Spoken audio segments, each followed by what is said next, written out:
This is closely related to a Chinese dish that uses whole head-on shrimp. You can use those too if you want, as I show at the start of the video, but it's even better with peeled shrimp.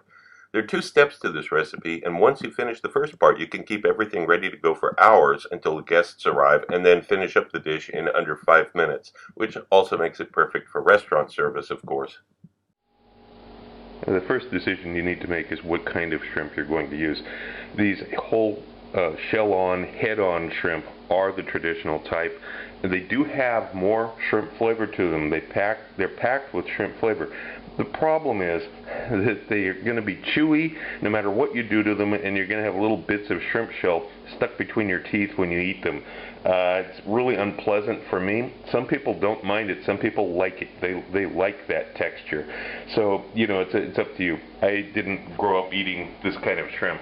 Otherwise, you can use regular shrimp, and whether or not you leave the tail on is up to you.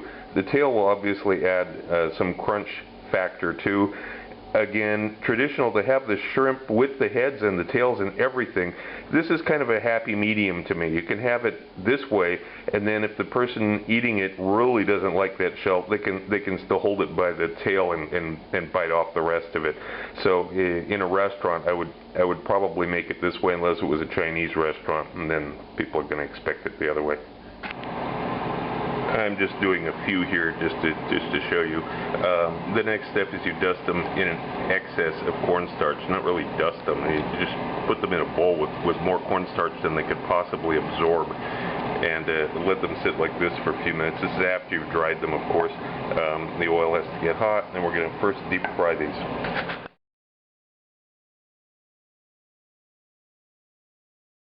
And use a splatter guard when you're cooking these. Now we have all of the ingredients ready to proceed. Light peanut oil, the vodka chili sauce from the other recipe, some scallions I'm going to cut up into large pieces, ginger, garlic, some sugar. You can also use honey for this. Sprinkling sugar gives you a little bit better control over it, but you know, honey is actually more traditional. The garlic, which I'm going to cut up, the shrimp I just deep fried, and a little soy sauce. Very simple list of ingredients here. The exact proportions here are variable. You can control it how you like it. I'm using ginger, garlic, scallions that have been cut into large pieces, but this is a very small amount because I'm only making half a dozen of these shrimp. So you have to scale it up accordingly. I'm using a stainless steel pan for this. Don't try to use non-stick for this because it's too hot. It will ruin the pan. The coating will start to come off. It's not going to be pretty. So I'm adding a fair amount of this light peanut oil to the pan. The pan's already hot, but it's not quite hot enough yet. So here's the ginger and the garlic.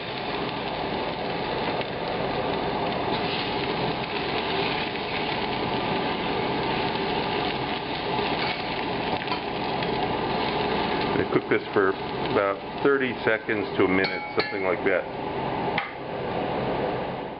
Okay, after about 30 seconds, you can see that there's starting to be some brown already because this pan is very hot.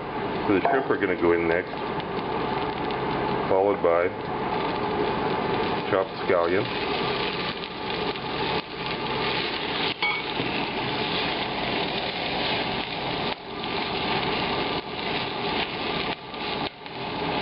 The heat right now is on about 8.5 out of 10. Very hot.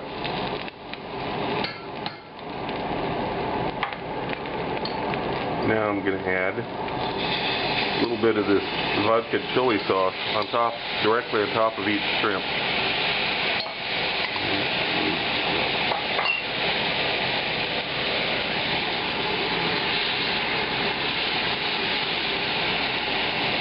And a little bit of soy sauce. So you have to be careful. Don't use too much soy sauce or the whole thing will just taste like soy sauce. You want it there for the salt and the umami, but this isn't shrimp and soy sauce, so use care. And now, a sprinkle of sugar over each shrimp. And I'm going to kill the heat. This is very fast cooking dish, as you can see. And we're going to transfer it off to a plate.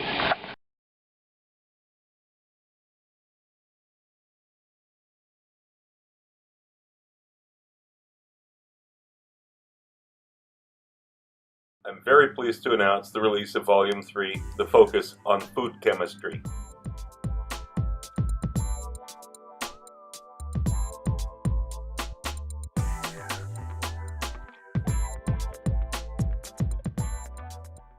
I want to clear up a few things about these 3 volumes. First, they all contain completely different information. There's no duplication, they're not revisions.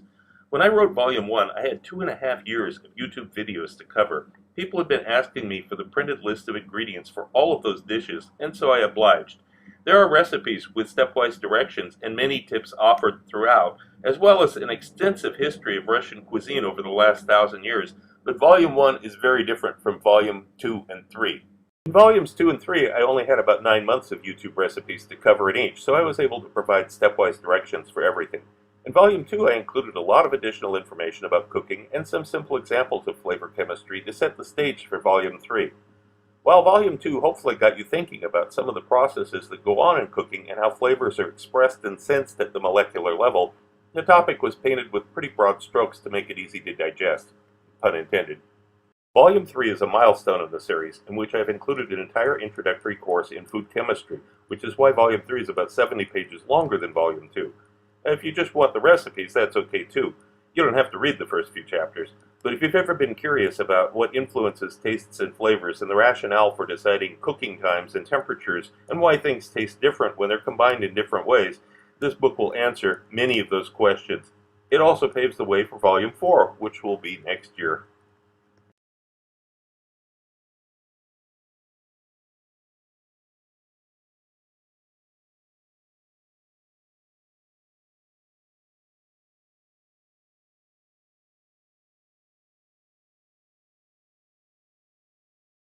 If you want to know more about my adventures as a chef around the world and have some great laughs along the way, be sure to check out the video tour of my book, 40 Years in One Night. It's up on YouTube right now. Click the link.